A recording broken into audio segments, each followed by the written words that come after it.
matuto at muling mapalapit sa Kanya. Sa katahimikan ng gabi, naway ang bawat salita ay maging paalala ng habag at gabay ni Allah sa ating buhay.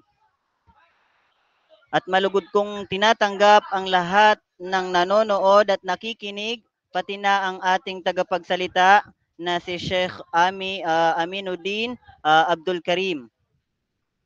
Bago po natin simulan ang ating muhadara ngayong gabi, ay nais ko munang simulan sa pagbabasa ng Quran. أعوذ بالله من الشيطان الرجيم بسم الله الرحمن الرحيم والضحى والليل إذا سجى ما ودعك ربك وما قلى وللآخرة خير لك من الأولى ولسوف يعطيك ربك فترضى ألم يجدك يتيما فآوى ووجدك ضالا فهدى ووجدك عائلا فأغنى فأما اليتيم فلا تقهر وأما السائل فلا تنهر وأما بنعمة ربك فحدث. Subhanallah, tunay na ang Quran ay liwanag sa ating puso. Muli, aking pong ipinapakilala ngayong gabi ang ating tagapagsalita na si Sheikh Aminuddin Abdul Karim, na siya ay isang da'iya na kilala sa kanyang kaalaman at malasakit sa ummah. Hindi na po natin papatagalin, ang oras ay atin na pong ibibigay sa kanya. Ya Shaykhan al-Fadil, mashkura ma'jura.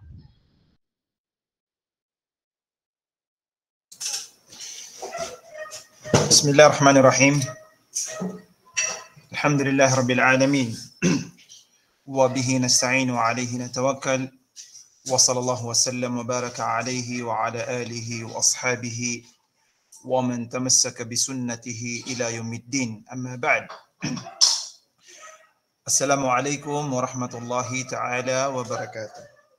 Alhamdulillah mga kapatid sa pananampalatayang Islam, tayo ay binigyan ng pagkakataon ng Allah subhanahu wa ta'ala na magtipon-tipon sa oras na ito upang tayo ay magdagdag ng kaalaman tungkol sa ating pananampalataya, ang pananampalatayang Islam.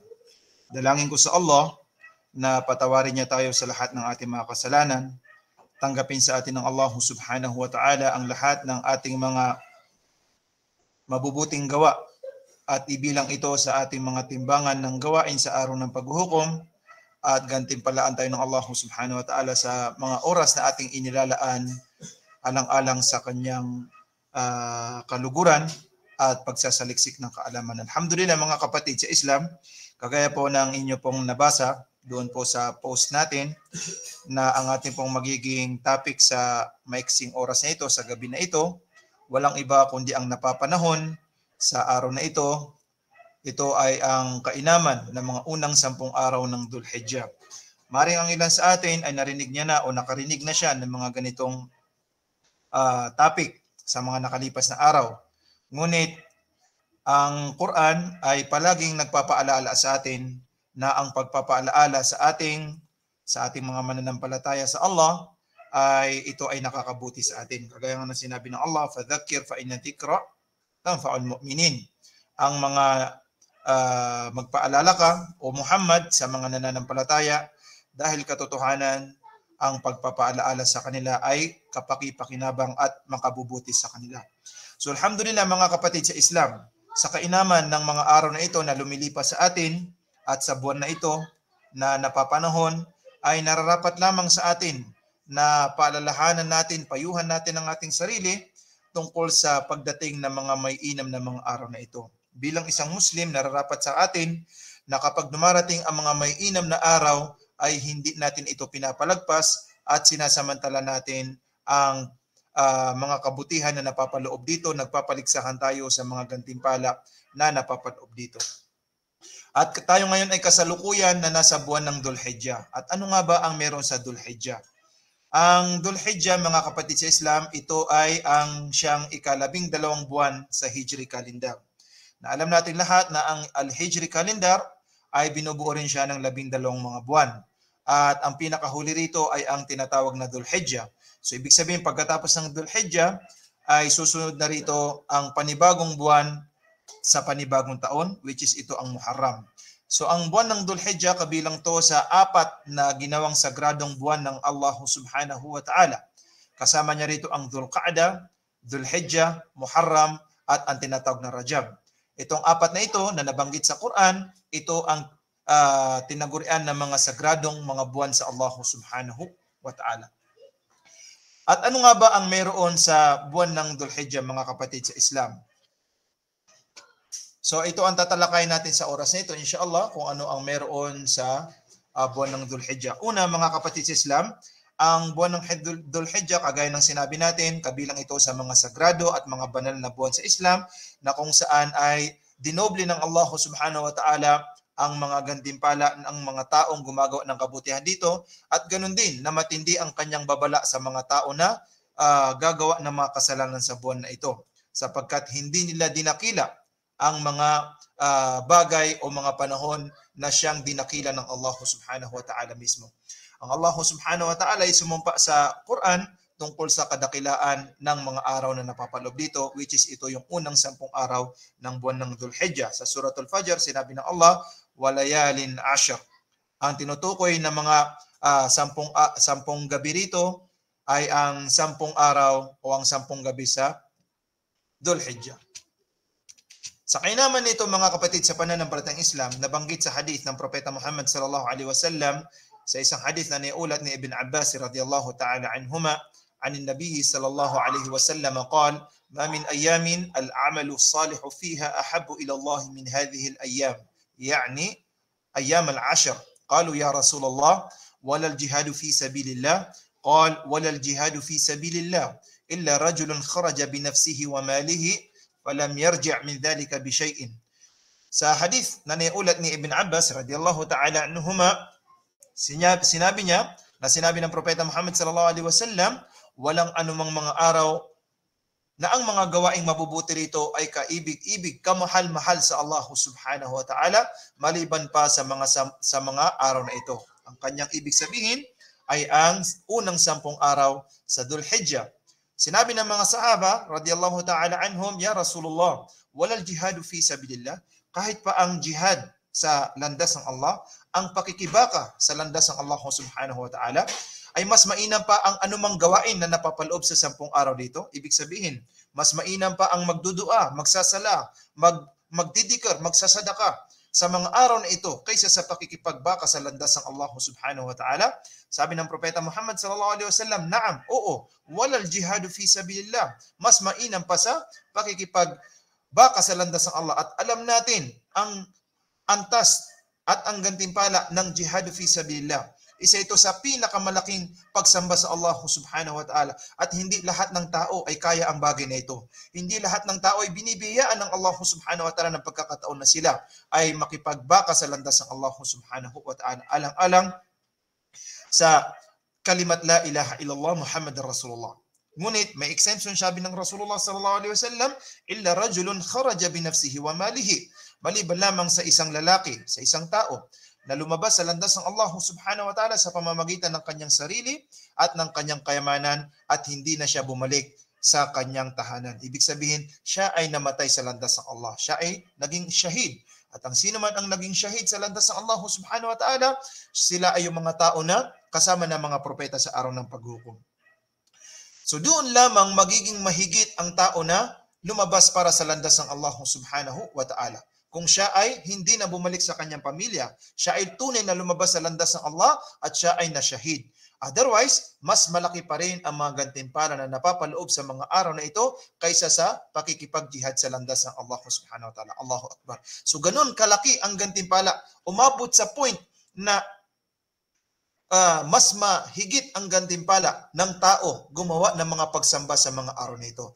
So binabalita sa atin ng Propeta Muhammad sallallahu alaihi wasallam na kinakailangan asamantalahin natin ang araw na ito. Huwag natin sayangin ang mga araw na ito. Ito ang pagkakataon na kung saan ay binubuksan ng Allah subhanahu wa ta'ala ang pintuan ng kanyang habag, ang pintuan ng kanyang gantimpala na tayo ay kinakailangan magpaligsahan dito. Kailangan tayo magunahan sa habag ng Allah subhanahu wa ta'ala, sa kapatawaran, sa mga biyaya at mga gantimpala ng Propeta Muhammad sallallahu alaihi wasallam. Kasi ang mga araw na ito ay talagang napaka-limited na araw lamang. Sinabi nga ng Allah subhanahu wa ta'ala, ayyaman ma'dudat, mga araw na maiksi lamang. So dito natin kailangan magpaligsahan mga kapatid sa pananampalatayang Islam at samantalahin natin ito.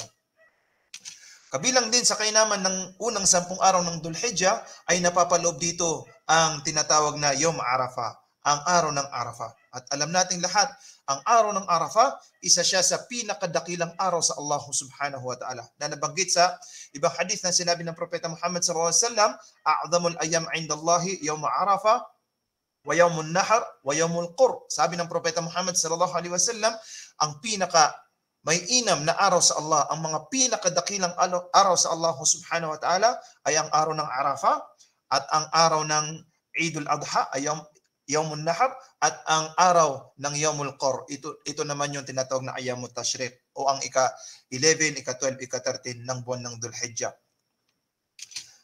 Sa kadakilaan ng araw na ito, sinabi ng Propeta Muhammad sallallahu alaihi wasallam sa hadith na naiulat ni Aisha radhiyallahu ta'ala anha, kanyang sinabi, "Ma min yawmin aktharu min ay ya'tiqa Allahu fihi 'abdan minan nari min yawmi Arafah.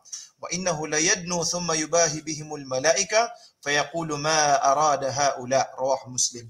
Sabi ng Propeta Muhammad sallallahu alaihi wasallam, walang mga araw o walang araw na kung saan ay napakaraming papalayain ng Allah subhanahu wa ta'ala ng kaluluwa ng isang alipin mula sa impyerno maliban sa araw ng Arafah.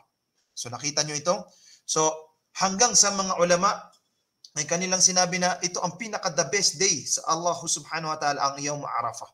Ang pinaka-mainam na gabi, walang iba kundi ang Laylatul Qadr, na yan ay matatagpuan natin sa buwan ng Ramadan, sa huling 10 araw ng Ramadan. At ang pinaka-mainam naman na araw, mga kapatid sa Islam, ay ang Yawm Arafah, na kung saan ang Allah subhanahu wa ta'ala ay dito ay didinggin niya ang panalangin. Didinggin ng Allah subhanahu wa ta'ala ang panalangin ng mga taong nananalangin sa Kanya. Hindi niya tatalikuran ang panalangin ng sino mang mga taong nananalangin sa Kanya. Kaya samantalahin natin ito, mga kapatid sa Islam, sa pamamagitan ng pagpaparami ng dua, pagpaparami ng paghingi ng tawad sa Allah, pagtatawba sa Allah subhanahu wa ta'ala, at iba pang mga panalangin natin na ating minimithi para sa ating sarili at sa ating mga pamilya o sa ating mga mahal sa buhay at sa lahat ng kamusliman. Sasabihin ng Allah, ma arada haula, ano ang ninanais ng mga tao na ito na sila ay nananalangin sa Allah subhanahu wa ta'ala sa araw ng Arafah. So, ang Allah subhanahu wa ta'ala ay kanyang didinggin ang panalangin ng mga tao na ito. At hindi lang ito, ang mga tao na ito o ang araw na ito ay dito pinakamaraming pinapalaya si Allah subhanahu wa ta'ala ng mga kaluluwa mula sa impyerno. Ang bawat isa sa atin ay naghahangad na tayo ay makapasok sa paraiso at hindi tayo makapasok sa impyerno. At sa araw na ito, ibinigay ng Allah subhanahu wa ta'ala sa araw na ito na ikaw ay magsumikap sa pananalangin mo, sa pagtatawba mo sa Allah, upang sa ganun, baka sakali na maisulat ang iyong kaluluwa sa mga tao na maililigtas mula sa impyerno. Insyaallah ta'ala. Sa kadakilaan ng araw na ito, ipinag-utos ng Propeta Muhammad sallallahu alaihi wasallam ang pag-aayuno sa araw na ito para sa silang mga tao na hindi nagsasagawa ng pag-aayuno. At sinabi ng isang sahaba na si Abu Qatada al-Ansari radiyallahu ta'ala anhu, anna Rasulullah sallallahu alaihi wasallam su'ila an sawmi yawmi Arafah faqala yukaffiru sanata al-madiyah wal baqiyah. Nang tanungin ang Propeta Muhammad sallallahu alaihi wasallam kung ano ang gantimpala na napapaloob sa pag-aayuno sa araw ng Arafah, at kanyang sinabi ay patatawarin ng Allah subhanahu wa ta'ala ang nakalipas na kasalanan sa nakaraang taon at ang mga kasalanan sa kasalukuyang taon. Ibig sabihin, sa habag ng Allah subhanahu wa ta'ala, isang araw na pag-aayuno ay katumbas ng 2 taong kapatawaran ng ating mga kasalanan. Ito ay habag sa atin ng Allah. So bakit hindi natin sasamantalahin ang mga ganitong klaseng pagsamba? Take note, mga kapatid sa Islam, ang pag-aayuno sa araw ng Arafah, ito po ay hindi obligado. ngunit ito ay isang sunna ng Propeta Muhammad sallallahu alaihi wasallam na ito ay kanyang hindi iniwanan. Hindi ito iniwanan ng Propeta Muhammad sallallahu alaihi wasallam. Sa makatuwid, ito ay tinatawag na sunnatun muakkada. Kaya naman nararapat sa mga tao kung hindi nakakapinsala sa kanila na sila ay magsipag-ayuno sa araw ng Arafah. Actually, dahil sa nabanggit natin na magpaliksahan tayo sa paggawa ng mga kabutihan sa mga araw na ito, ay marami na mga tao ang sila ay nag-aayuno. Nag-umpisa na sila mag-ayuno pagpasok ng buwan ng Dhul-Hijjah. So sa mga araw na ito ay maaari tayong mag-fasting, maaari tayong mag-ayuno. Ngunit kung hindi natin kakayanin na mag-ayuno sa mga araw na ito, ay wag natin kakaligtaan na tayo ay mag-ayuno sa araw ng Arafah. Kailan ang araw ng Arafah? Ito po ang ikasyam na araw sa buwan ng Dhul-Hijjah at ito ay tatapat sa araw ng Huwebes. Ito ay tatapat sa araw ng Huwebes. Okay? At sa araw ng Biyernes, inshallah, ang ating pong Idul Adha. So ano ang mga pananaw, mga akwal ng mga ulama sa kainaman ng Dhul-Hijjah? Ano ang kanilang mga pananaw? Ano ang kanilang mga opinion? So sinabi ni Imam Al-Hafidh ibn Hajar rahimahullah, alladhi yadhharu anna as-sababa fi imtiyazi 10 Dhul-Hijjah limakan ijtima' al-ummahat al-ibadat fihi wa hiya as-salah was-siyam was-sadaqa wal-hajj wa la yata'anna dhalika fi ghayrihim.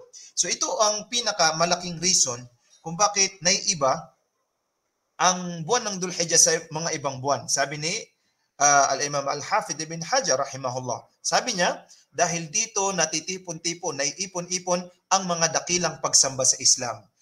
Kagaya ng sala at ang pag-aayuno at ang pagbibigay ng sadaka, pati ang tinatawag na hajj. So hindi ito matatagpuan sa ibang buwan maliban lamang sa Dhul-Hijjah.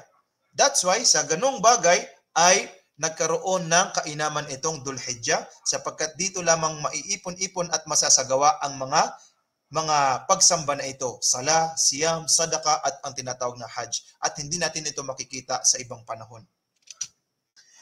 Nung tanungin naman si Sheikh al-Islam Ibn Taymiyyah rahimahullah tungkol sa kainaman ng unang 10 araw ng Dhul-Hijjah, kung ano nga ba ang mas mainam, ang unang 10 araw sa Dhul-Hijjah o ang huling 10 araw sa buwan ng Ramadan. At alam natin mga kapatid sa Islam, ang kainaman ng buwan ng Ramadan, ang bawat araw na lumilipas dito ay talagang napakalalaki ng mga gantimpala.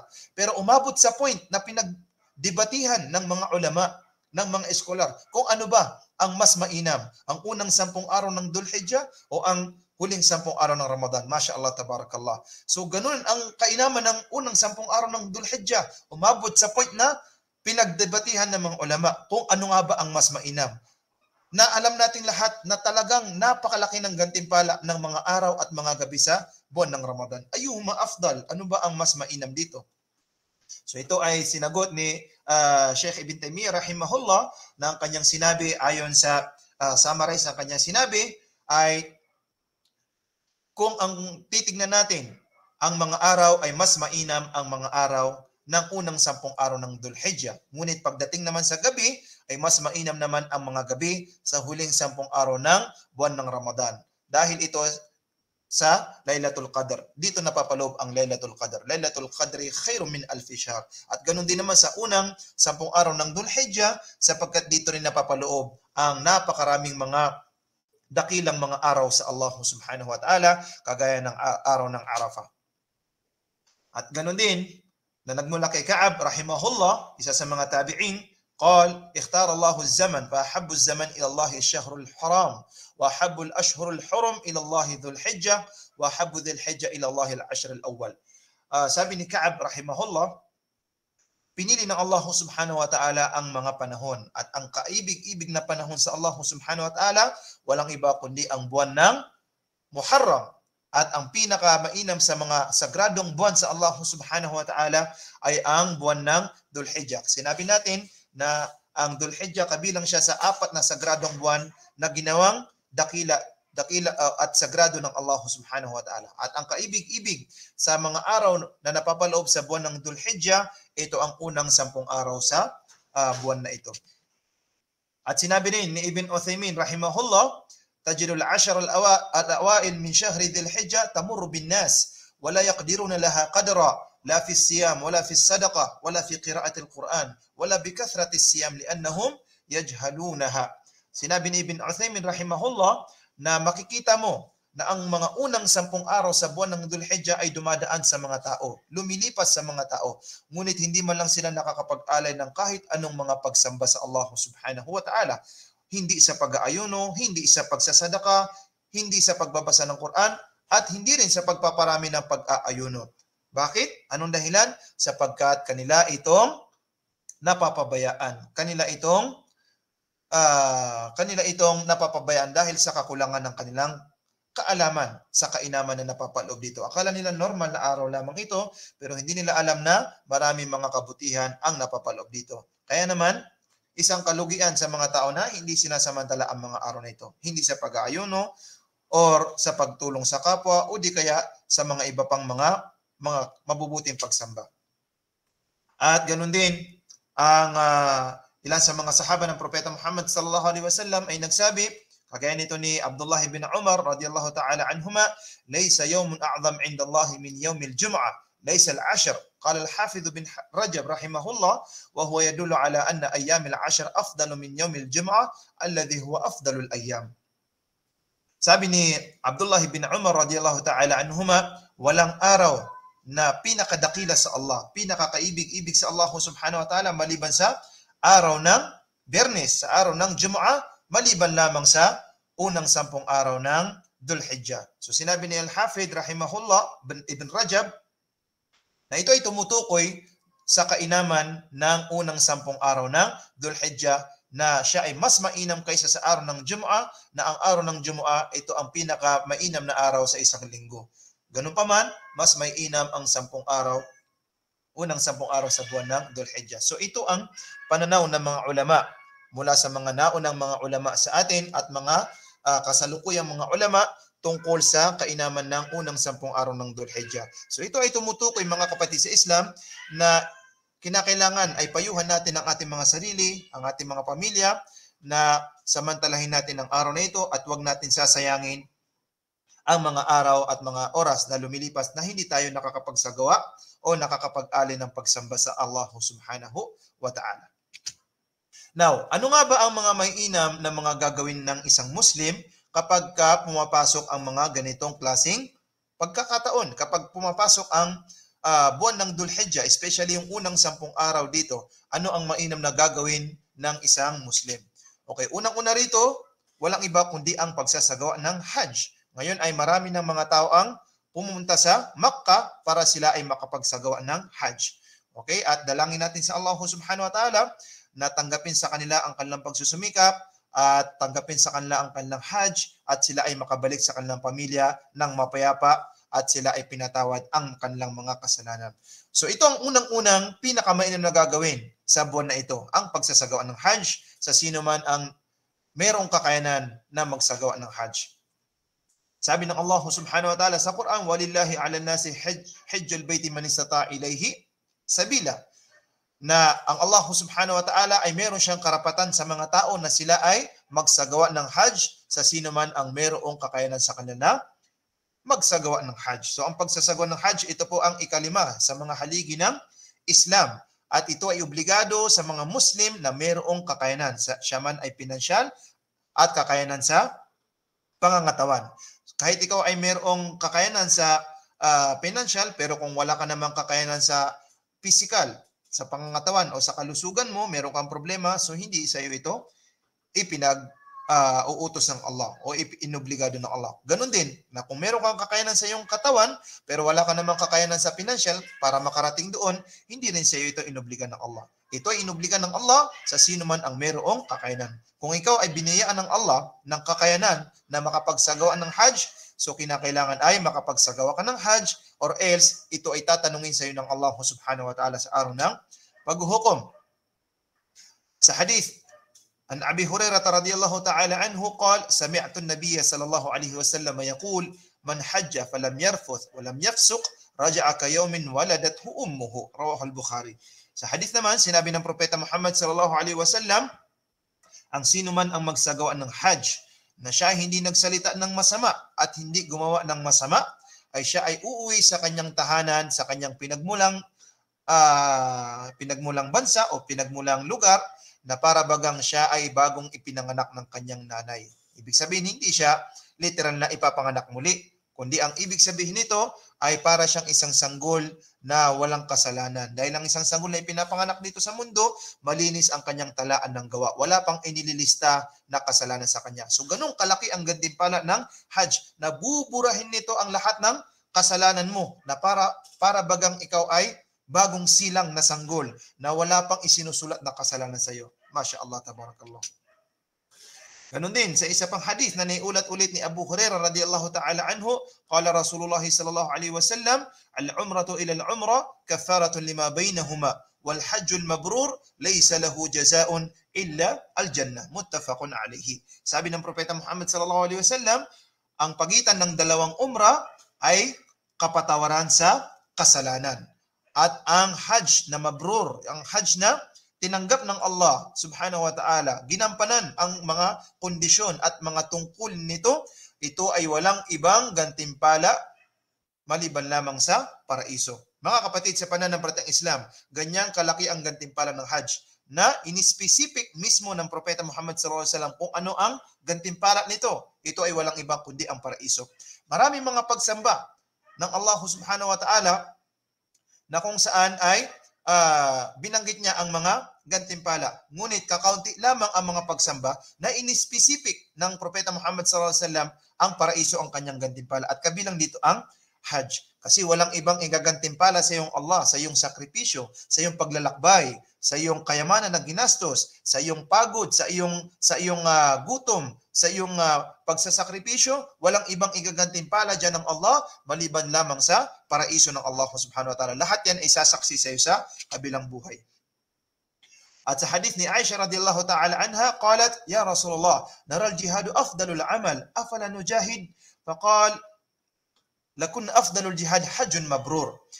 Si Aisha radhiyallahu ta'ala anha ay tinanong niya ang Propeta Muhammad sallallahu alaihi wasallam, Ya Rasulullah, nakikita namin kayong mga kalalakihan na ang pinakamainam na gawain sa inyo ay ang jihad. Hindi ba kami sasali upang kami ay makipag-jihad din?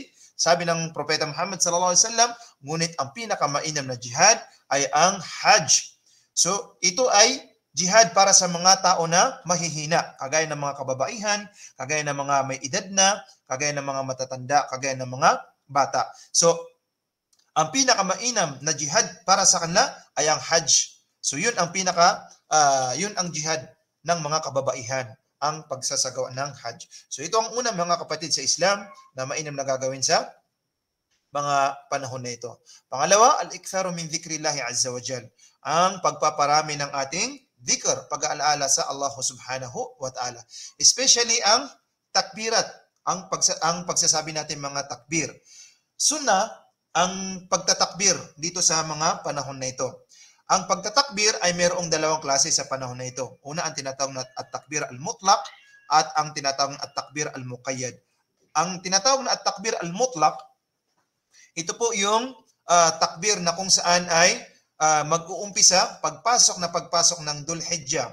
So pwede kang magtakbir sa anumang oras mong nanaisin at ito ay magtatapos pagkatapos ng Ayyamut Tashriq o sa ika-13 ng buwan ng Dhul Hijjah. At ang tinatawag naman na at-takbirul muqayyad, so ito naman yung pagtatakbir sa bawat ulihan ng ating obligadong sala.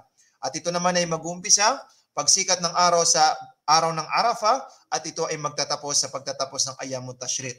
So bawat pagkatapos ng obligadong sala, pag salam mo, Assalamu alaikum warahmatullah, Assalamu alaikum warahmatullah, sasabihin mo yung astaghfirullah, astaghfirullah, astaghfirullah ng 3 beses, and then magsasagawa ka ng takbir.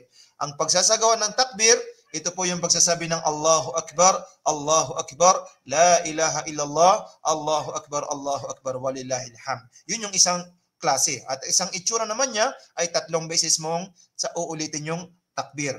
Halimbawa, sasabihin mo Allahu Akbar, La ilaha illallah, Allahu Akbar, walillahil hamd. So yan yung ikalawa. Alin man doon sa unang nabanggit natin, 2 beses mo ulitin ang takbir o 3 beses, pwede yun sapagkat parehas yung nabanggit sa hadith ng Propeta Muhammad sallallahu alaihi wasallam. Ang ilan sa mga sahaba ay dinudugtungan nila ang takbir na ito at ito rin ay ipinahintulot ng mga ulama. So, kung ikaw ay magtatakbir ng Allahu Akbar, Allahu Akbar, Allahu Akbar, La ilaha illallah, Allahu Akbar, walillahil hamd. Pagkatapos idudugtong mo ito, Allahu Akbar kabira, walhamdulillahi kathira, wa subhanallahi bukratan wa asila, wa sallallahu ala sayyidina Muhammad wa ala alihi wa sahbihi wa sallama tasliman kathira. So kung yun idudugtong mo, jazz, wala rin problema yun, insyaAllah. Right. Sabi ng Allah subhanahu wa ta'ala, liyashhadu manafi'a lahum wa yadhkuru smallahi fi ayamin ma'lumat. So ito yung sinasabi natin kanina na inutos ng Allah subhanahu wa ta'ala na alalahanin natin siya sa mga araw na ito na kaibig-ibig at kamahal-mahal sa Allah. Fi ayamin ma'lumat. Ang tinutukoy ng mga piling mga araw dito ay ang unang 10 araw sa buwan ng Dhul-Hijjah. Yan ang pagkakatafsir ng sahaba ng Propeta Muhammad SAW na si Ibn Abbas radiyallahu ta'ala anhuma.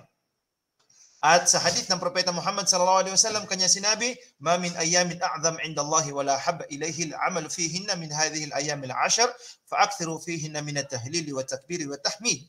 Sabi ng Propeta Muhammad SAW, walang mga araw na pinakadakila sa Allah subhanahu wa ta'ala at kaibig-ibig ang paggawa ng mga kabutihan sa mga araw na ito maliban sa mga unang 10 araw ng Dhul-Hijjah. Kaya naman sabi ng Propeta Muhammad sallallahu alaihi wasallam, paramihin ninyo ang inyong pagtatahlil. Ito yung pagsasabi ng la ilaha illallah, pagtatakbir, pagsasabi ng Allahu Akbar, at ang tahmid, pagsasabi ng alhamdulillah. In other words, ang dhikr, ang isa sa mga may inam na sunna at gawain na kailangan paramihin ng mga tao.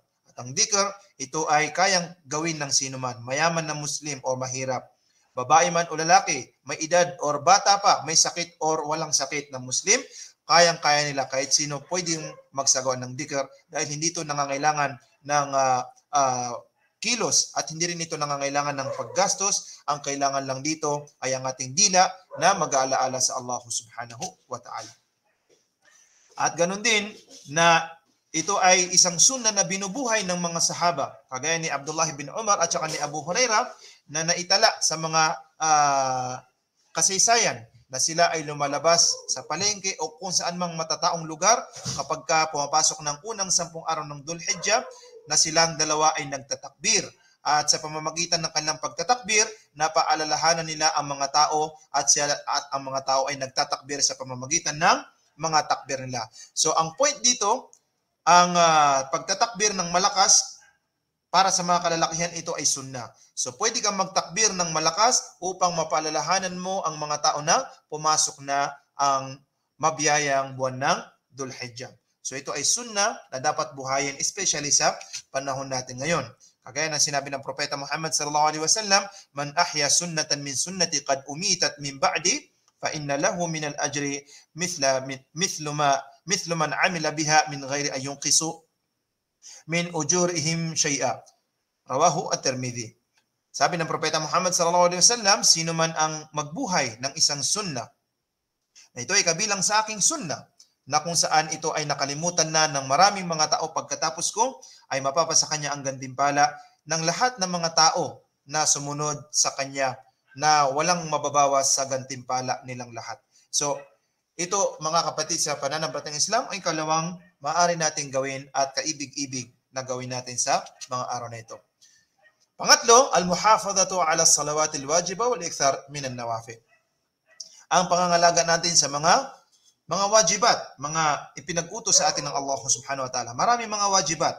Nariyan ang pagiging mabuti sa magulang, nariyan ang pagiging mabuti sa kapitbahay, pagsasalita ng mabubuti, pangangaral sa mga tao. Marami mga wajibat. Ngunit ang pinakamainam sa lahat ng mga wajibat ay ang salawatul khams, ang pangangalaga natin sa mga obligadong sala natin. At pagkatapos, ang mga voluntaryong mga sala, yung mga salatun nawafil.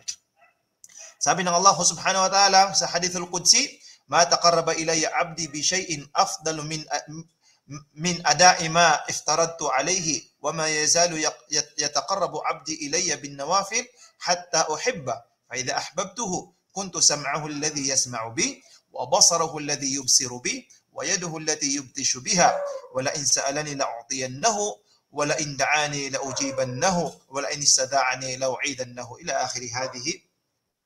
إلى هذا الحديث. So ito ay hadithul qudsi na kung saan ay sinabi ng Allah subhanahu wa ta'ala, walang anumang bagay na iaalay sa akin ng aking alipin.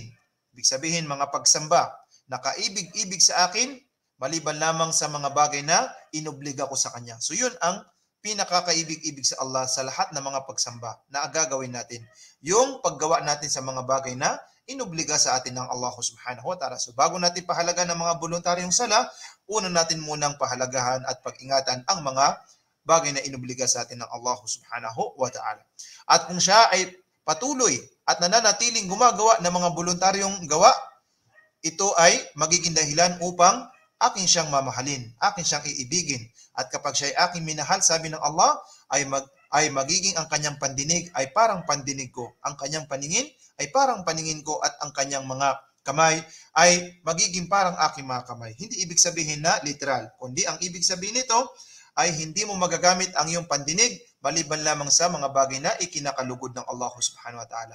So, may mga tao na kapag nakakarinig sila ng mga bagay na kinamumuhian ng Allah, ay kinamumuhian din ng kanilang pandinig. So yun yung palatandaan ng pag-ibig sa kanya ng Allah subhanahu wa ta'ala, pagmamahal sa kanya ng Allah. Hindi niya magagamit ang kanyang paningin maliban lamang sa ikinakalugod ng Allah, ikinatutuan ng Allah. At hindi niya rin magagamit ang kanyang kamay maliban lamang sa ikinakalugod at ikinakatuan ng Allah.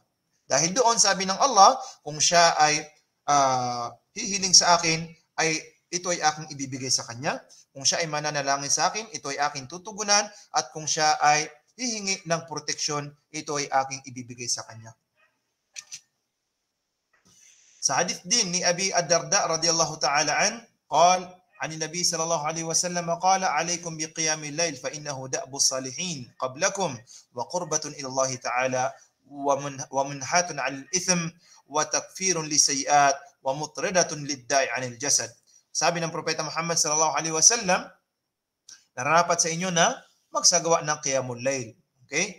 Dahil katotohanan, ito ay kabilang sa mga katangian ng mga mabubuting tao, ng mga salihin na mga nauna sa inyo. At ito ay kaibig-ibig na gawain sa Allah subhanahu wa ta'ala, nakakapagbawal ng paggawa ng kasalanan, nakakapagpatawad ng mga kasalanan, at ito ay nakakapag-alis ng sakit sa ating katawan. Kasi nagiging nashit, nagiging active ang ating katawan. No? Nagiging active ang ating katawan, especially kapag ikaw ay maagang gumigising sa madaling araw. Pang-apat, mga kapatid sa pananampalatayang Islam na mainam na gagawin sa mga araw na ito ay walang iba kundi ang pagpaparami ng pag-aayuno, especially sa siyam na araw sa unang 10 araw ng Dhul Hijjah. At kagaya na sinabi natin, kung hindi naman natin ito kaya, ay huwag natin kakaligtaan ng pag-aayuno sa araw ng Arafah. Kagaya nga ng nabanggit natin na hadith, sinabi ni Propeta Muhammad sallallahu alaihi wasallam, "Siyamu yawm Arafah ahtasibu 'ala Allah ay yukaffira as-sanata allati qablahu was-sanata allati ba'dah."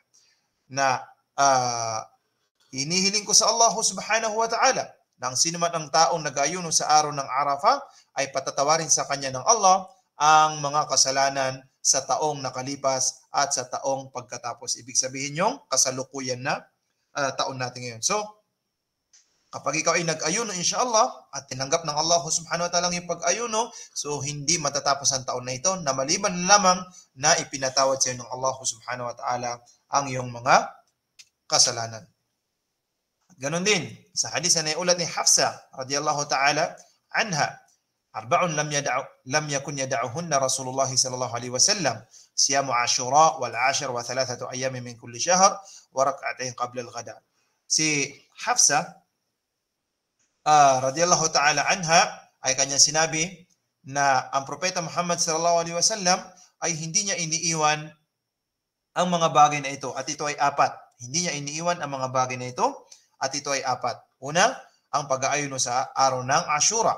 Pangalawa, ang pag-aayuno sa unang 10 araw ng Dhul Hijjah. Pangatlo, ang pag-aayuno sa bawat 3 araw sa bawat buwan. Okay? Ito yung Ayyamul Bid, yung ika-12, ika-13, ika-14, ika-15 ng bawat buwan. Yun yung tinatawag na Ayyamul Bid at ang rak'atain bago ang Salatul Fajr. So ito ay hindi iniiwan ng Propeta Muhammad sallallahu alaihi wasallam. Tayo, panghuli na mga nararapat na gawin ng isang Muslim sa araw na ito o sa mga araw na ito, walang iba kundi ang tinatawag na al-udhiyah o ang pagkatay ng udhiyah o yung tinatawag natin na kurban. No? So may mga kondisyon ito at insyaallah ta'ala ay may papaliwanag sa atin ito ng mga ulama natin o sa mga susunod na magpapahayag o magpapaliwanag ng mga hukom nito. Pero tayo, dadaanan lang natin yung kainaman niya. Okay? So, ang pag-aalay ng kurban o pag-aalay ng pagkatay ng hayop na kakatay natin, isa ito sa mga malalaking mga sunna at mga malalaking dakilang pagsamba sa mga panahon na ito. Okay? So, ano yung mga kakatay natin? Una, ang dapat malaman ng isang Muslim kung ano ang mga dapat niyang katay mula sa mga hayop ay ang mga hayop na mula sa bahimatul an'am. Hindi yung kung ano man lang ang hayop ang makikita natin diyan kakatayin natin. So, mayroong klase ng hayop na ini-specific yan ng Islam.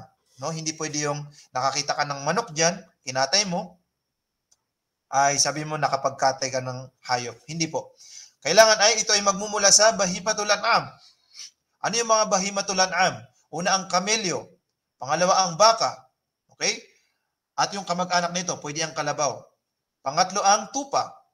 At ang kamag-anak nito, pwede ang kambing dyan. So yan ang tinatawag na bahimatul an'am. Ang kamelyo, baka, tupa, at ang tinatawag na kambing.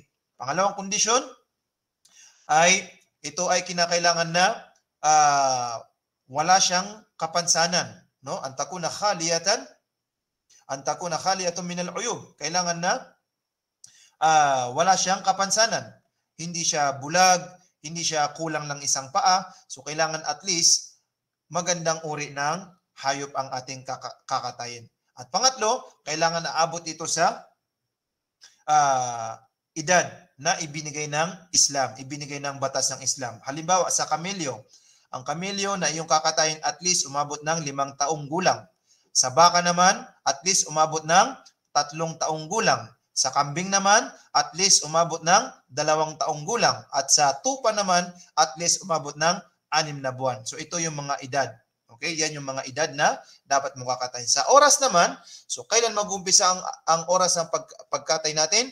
Mag-umpisa ang oras ng pagkatay natin sa araw ng Eid. Right after ng Salatul Eid. Kapag nakapagsalam na ang imam, so pwede ka nang magkatay. Yun na ang umpisa ng oras ng Salatul Eid hanggang sa matapos ang Ayyamut Tashrik. Kung hindi ka makapagkatay sa araw na yun mismo, ay meron ka pang natitirang 3 araw. Sa ika-11, ika-12 at ika-13 ng buwan ng Dhul-Hijjah, yun yung araw na kung saan ay araw ng selebrasyon, pagkatay at pagkain at pagsasadaka sa mga kinatay na hayop. Kung ikaw ay nagkatay ng hayop, ngayon pa lamang, wala pa ang araw ng Eid, so ito ay hindi may tuturing na udhiyah at ito ay may tuturing na lamang na isang ordinaryong sadaka. Okay? At sa mga nagnanais at nag-intensyon na magkatay ng hayop, halimbawa nakabili na sila ngayon ng kakatay na baka, kakatay na kambing, nakabili na sila, so ipinagbabawal sa kanila na magputol ng anumang buhok sa katawan o magputol ng kuko hanggang sa sila ay makapagkatay. So yan yung mga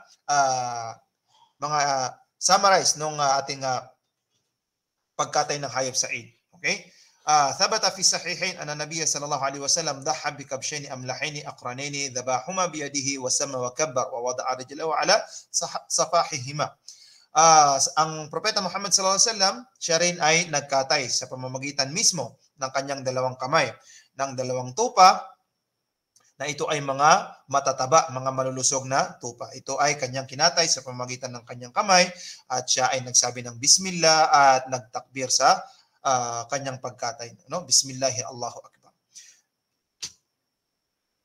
An Aisha radhiyallahu ta'ala anha qalat, qala Rasulullah sallallahu alaihi wasallam, ma amalu ibni Adam yawm an-nahr ahabbu ila Allah min irhaqid dam wa innahu la yu'ta yawm al-qiyamah bi quruniha wa ash'ariha wa atlafha wa inna ad-dam la yaqa' min Allah bi makanin qabla an yaqa' bil ard fatibu biha nafsa. Sabi ng Propeta Muhammad sallallahu alaihi wasallam, walang mga gawain ang isang anak ni Adan. Ibig sabihin, tayong tao. Sa araw ng pagkatay, ito yung araw ng Eid. Walang ibang mga gagawin ang mga anak ni Adan sa araw ng Eid na kaibig-ibig sa Allah maliban sa pagkatay ng hayop. So yun yung pinakamainam na gawain sa araw ng Eid, ang pagkatay ng hayop.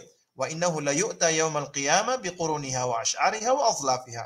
At katotohanan na darating sa araw ng paghukom na sasaksi ang mga sungay niya, ang kanyang mga balahibo, ang kanyang mga kuko. Sasaksi ito sa araw ng paghukom na sasabihin ng Allah, sasabihin ng mga parte na ito, Ya Allah, iligtas mo ang taon na ito. Ya Allah, siya ay nag-alay ng pagkatay para sa iyo at siya ay kanyang ipinasadaka at pinakain niya sa mga tao. Sa madaling salita, ito ay sasaksi para sa iyo sa araw ng paghukom. Ay nadam la yaqa min Allah bima kana qabla ay yaqa bil ard. At katotohanan na ang iyong kinatay bago pa man tumulo ang kanyang dugo sa lupa ay umabot na ang gantimpala nito sa Allah subhanahu wa ta'ala. Igagawad na ng Allah subhanahu wa ta'ala ang gantimpala mo bago pa man tumulo ang kanyang dugo sa lupa. Fatibu biha nafsa. Kaya naman sabi ng Propeta Muhammad sallallahu alaihi wasallam, malugod kayo at matuwa kayo sa mabuting balita na ito para sa mga tao na magkakatay ng hayop sa araw na Eid. At sa isang hadis na ulat din ni Zayd bin Arqam, قال أصحاب رسول الله صلى الله عليه وسلم يا رسول الله ما هذه الأضاحي؟ قال سنة أبيكم إبراهيم عليه الصلاة والسلام. قالوا فما لنا فيها يا رسول الله؟ قال بكل شعرة حسنة. قالوا فالصوف يا رسول الله؟ قال بكل شعرة من الصوف حسنة. Although ang hadith na ito ay ilan sa mga scholar ang nagsasabi na ito ay mahinang hadith. Pero hindi maitatanggi whether ito man ay malakas or mahinang hadith, ay hindi pa rin maitatanggi ang laki ng gantimpala na napapaloob sa pagkatay ng hayop. Okay? Sabi ng Propeta Muhammad sallallahu alaihi wasallam nang tanungin siya ng mga sahaba, Ya Rasulullah, ano itong pagkatay ng hayop sa araw ng Eid? Sabi ng Propeta Muhammad sallallahu alaihi wasallam, ito ay sunnah ng inyong ama na si Ibrahim alayhi salam. So ito ay sinasagawa na ng mga naunang mga propeta kay Propeta Muhammad sallallahu alaihi wasallam. At ang unang-una na rito ay si Ibrahim alayhi salam. Qalu fama lana fiha ya Rasulullah? Ano po ang mapapala namin? Ano po ang gantimpala na makukuha namin ya Rasulullah? Qal bi kulli sha'ratin hasana. Sabi niya, sa bawat balahibo ay meron kayong hasana, kabutihan na makukuha. Qalu fasawfu ya Rasulullah? Sabi ng mga sahaba, paano po ang mga balat ya Rasulullah? Qal bi kulli sha'ratin min as-sawfi hasana. Sa bawat balahibo sa kanyang balat ay meron kayong makukuha na gantimpala na hasana. So ito mga kapatid, sa pananampalatayang Islam, ang mga katangi-tangi at mga kaibig-ibig na gawain sa Allah subhanahu wa ta'ala.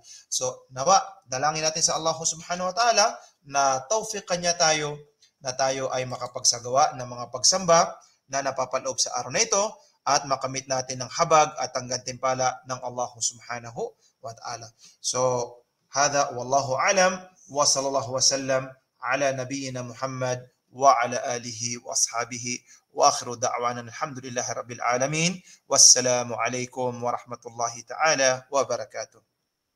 Waalaikum assalam warahmatullahi wabarakatuh. Subhanallah, walhamdulillah, isa na namang malalim at malawak na kaalaman ang naibahagi sa atin ng ating tagapagsalita na si Sheikh Aminuddin Abdul Karim. Kaya Sheikh, kung inyo pong mamarapatin, kayo po ba ay tumatanggap ng ilang katanungan mula sa ating tagapakinig? Inshallah po, kung meron pong gustong maglinaw sa mga nakanilang narinig, sa abot po ng ating makakaya ay bibigyan po natin ng kasagutan, inshallah. Aywa, Sheikh. Ngayon po ay binubuksan namin ang Q&A session sa mga nais magtanong, sa mga kababaihan. Paalala lang po, kung nais nyo magtanong ay pakiiwan na lang po sa may chat box. At sa mga kalalakihan po ay maaari kayong magtaas ng inyong mga virtual hand. Na فليتفضلوا يا إخوتي وأخواتي.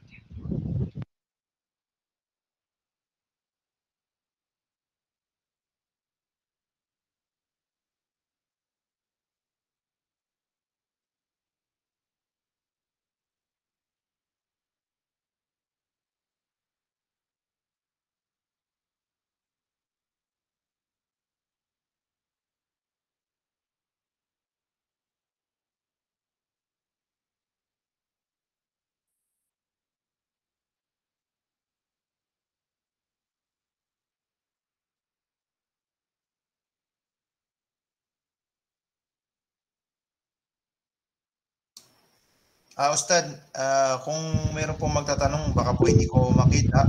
Inshallah, kayo na lang po magbanggit. Ay, waya Sheikh, walang problema.